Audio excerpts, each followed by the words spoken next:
में उद्धव गुट को फिर बड़ा झटका लगा है। यूटीबी के वरिष्ठ नेता सुभाष देसाई के बेटे भूषण देसाई ने सीएम एकनाथ शिंदे के नेतृत्व वाली शिवसेना का दामन थाम लिया है। सुभाष देसाई दिवंगत बालासाहेब ठाकरे और उद्धव ठाकरे परिवार के 5 दशकों से अधिक समय से करीबी विश्वास पात्र हैं। लेकिन भूषण देसाई का इस मुसीबत के समय में विरोधी खेमे के साथ हाथ मिलाना उद्धव खेमे के लिए एक बड़ा शौक है।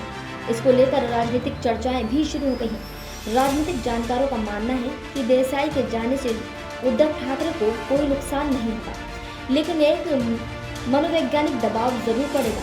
ये बात सच है कि भूषण देसाई का कोई खास राजनीतिक वजूद नहीं है।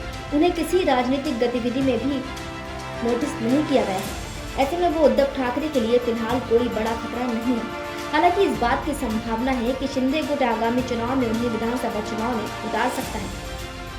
वैसे भी भूषण देसाई के पिता सुभाष देसाई की उम्र 80 साल हो चुकी है। ऐसे में उनका राजनीति में लंबे समय तक सक्रिय रहना संभव नहीं है। देसाई भी ये कह चुके हैं कि वो आगामी विधानसभा चुनाव नहीं लड़ेंगे। फिर भी सुभाष देसाई के बेटे के शिंदे खेमे में जाने के बाद अब राज्य में सियासी अटकलों का दौर शुरू हो चुका है। कयास लगाए जा रहे हैं कि भविष्य में पूर्व मंत्री सुभाष देसाई भी शिंदे गुट में जा सकते हैं। हालांकि इन अटकलों को खुद सुभाष ने खारिज कर दिया है। उन्होंने इस घटनाक्रम को चिंताजनक बताते हुए कहा कि उनके बेटे के कदम से पार्टी और ठाकरे परिवार के प्रति उनकी वफादारी में कोई बदलाव नहीं आएगा। भूषण के जाने के बाद महाराष्ट्र की सियासत में एक बार फिर उबाल आ गया है। हालांकि सब जानते हैं कि एकनाथ शिंदे और सुभाष देसाई के बीच संबंध कभी बहुत ज्यादा अच्छे नहीं रहे। ऐसे में नाक के नीचे से बेटे का जाना शिंदे खेमे के लिए एक बड़ी उपलब्धि है। जहां भूषण के विधायक बनने की बात है तो वो कभी विधानसभा नहीं जाना चाहते थे, लेकिन विधान परिषद में जाना उनका सपना है, जिसे पूरा करने के लिए भूषण ने शिंदे गुट का दामन थामा है।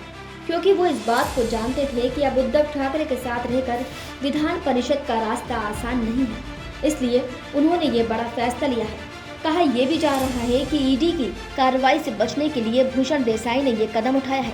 हालांकि अब देखना होगा कि शिंदे गुट में शामिल होने के बाद भूषण अपने सपने पूरे कर पाते हैं या फिर नहीं। डेस्क रिपोर्ट, मुंबई महानगर।